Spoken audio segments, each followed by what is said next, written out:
Halo semuanya, di sini saya akan menjelaskan akuntansi persediaan dan beban oleh saya sendiri, Teresia Cintabella Kristina Purba, NIM C0E020012, Keuangan Daerah D4. Akuntansi persediaan. Dasar hukum akuntansi persediaan, Peraturan Pemerintah Nomor 71 Tahun 2010 tentang standar akuntansi pemerintahan terdiri dari dua lampiran, yaitu lampiran pertama mengatur kebijakan akuntansi yang menggunakan basis akrual, sedangkan lampiran kedua mengatur kebijakan akuntansi yang masih menggunakan basis kas menuju akrual. Di sini ada pengertian persediaan. Persediaan adalah aset lancar atau bentuk barang atau perlengkapan yang dimaksudkan untuk mendukung kegiatan operasional pemerintah, dan barang-barang yang dimaksudkan untuk dijual dan atau diserahkan dalam rangka pelayanan kepada masyarakat. Pengakuan persediaan. Pengakuan merupakan pencatatan suatu item dalam akuntansi yang selanjutnya akan disajikan dalam laporan keuangan. Pengakuan membutuhkan konsep untuk menentukan kapan dan bagaimana transaksi keuangan dapat diakui. Pengukuran persediaan. Pengukuran adalah proses penetapan jumlah uang untuk mengakui dan memasukkan setiap unsur laporan keuangan. Persediaan dicatat sebagai jumlah uang yang menjadi nilai dari persediaan tersebut. Pencatatan persediaan. Akuntansi pemerintah dalam mencatat pengadaan persediaan menggunakan metode fisik dan metode periodik. Artinya persediaan yang diperoleh atau diadakan dicatat sebagai belanja yang merupakan komponen atau nominal temporer. Penyajian dan pengungkapan persediaan. Persediaan disajikan di neraca pada bagian aset lancar. Persediaan yang disajikan dalam jumlah persediaan hasil opname fisik dikalikan nilai per unit sesuai dengan metode penilaian yang digunakan. Termasuk dalam persediaan tersebut adalah barang yang dibeli dan belanja hibah dan atau belanja bantuan sosial yang belum mendistribusikan sampai dengan akhir periode pelaporan.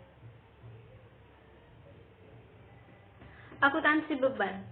Pengertian beban pada umumnya adalah dijadikan sinonim kata dengan biaya.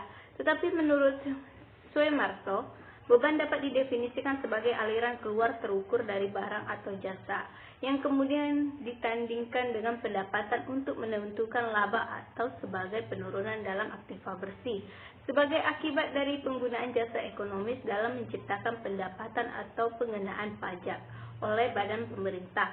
Beban dalam arti luas termasuk semua biaya yang sudah habis masa berlakunya yang dapat dikurangkan dari pendapatan. Di sini ada karakteristik beban. Pertama, penurunan aktiva. Kedua, operasi utama yang berkesinambungan. Ketiga, kenaikan kewajiban. Jenis-jenis beban menurut Soemarso. Beban dikelompokkan menjadi tiga, yaitu pertama, beban penjualan adalah semua beban yang terjadi dalam hubungannya dengan kegiatan menjual dan memasarkan barang seperti kegiatan promosi, penjualan dan pengangkutan barang-barang yang dijual. Contohnya, beban iklan dan promosi. Kedua, beban administrasi dan umum. Beban yang bersifat umum dalam perusahaan, contoh, beban gaji dan upah, beban LAT, beban pemeliharaan, dan lain-lain. Ketiga, beban lain-lain. Beban yang tidak dapat dihubungkan secara langsung dan pasti dengan kegiatan utama perusahaan dikelompokkan ke dalam beban lain-lain atau beban non-usaha. Beban bunga merupakan salah satu contoh dari beban ini. Kadang-kadang karena beban bunga timbul sebagai akibat dari kegiatan perusahaan untuk memperoleh dana, maka disebut beban pembelanjaan. Pengakuan beban. Menurut IAI dalam buku standar akuntansi keuangan, pengakuan beban adalah sebagai berikut. Beban diakui dalam laporan laba rugi atas dasar hubungan langsung antara biaya yang timbul dan pos penghasilan tertentu yang diperoleh. Pengukuran beban. Dalam mengukur beban suatu periode akuntansi dibutuhkan sebagai keputusan atau pertimbangan yang menentukan bagaimana beban tersebut akan dialokasikan pada periode-periode selanjutnya yang menunjukkan adanya pendapatan.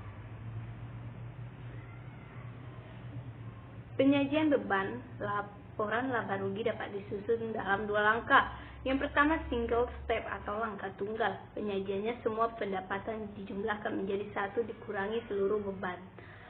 yang ada pada periode pelaporan. Kedua multi-step atau langkah ganda penyajian ialah pendapatan dikelompokkan menjadi pendapatan usaha dan pendapatan di luar sana, sedangkan beban dikelompokkan menjadi beban usaha luar dan beban di luar usaha. Penyajian dalam langkah ganda akan dapat dilihat laba yang diperoleh dari usaha dan laba yang diperoleh dari luar usaha. Laporan laba rugi hendaklah memuat beberapa hal. A. Menuliskan nama perusahaan. B. Menuliskan jenis laporannya, dalam hal ini laporan laba rugi. C. Menyajikan periode laporan. D. Menyajikan pendapatan dan beban. Beban ditulis secara rinci dan lengkap. Penulisan beban dimulai dari yang terbesar ke beban terkecil, kecuali beban lain-lain ditulis paling bawah.